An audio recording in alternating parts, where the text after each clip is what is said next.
the Wolfman, could he have been, if he wanted, like if he was arsed, could he have been right at the top of lyricism and songwriting and popular culture?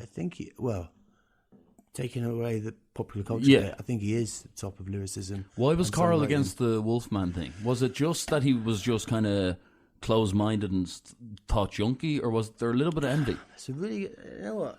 I hate it when they say this on CNN, when they ask a politician a question and they say, that's a really good question, but that is the question I've been waiting for years, because I'll tell you why. No one's ever asked that.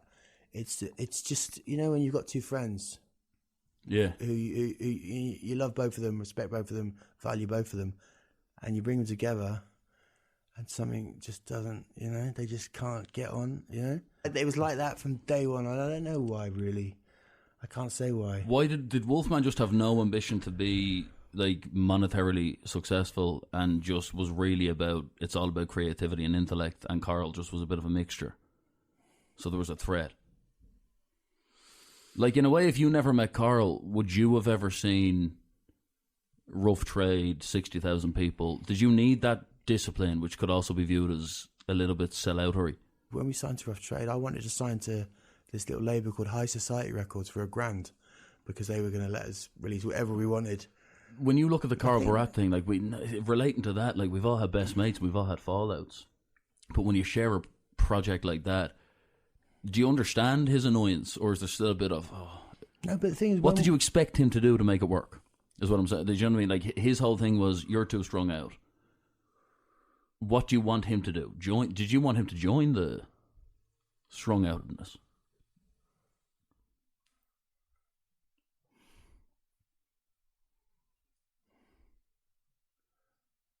I don't know.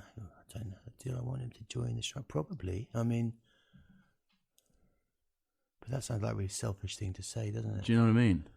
And so many people couldn't handle it. And some people actually just wouldn't enjoy it. No, exactly. Do you know what I mean? Like, heroin, never taken it. No, I think a lot of people can't. Better. Heroin is a chemical compound, right? They took like they took the opium, right, and they synthesized it and they mixed it with a few different things. In Germany, this was right in the late 19th century, and they called it heroin for a reason. You know what I mean? Because it made these students that they tested on for the first time. It made them fucking like feel heroic. You know what I mean?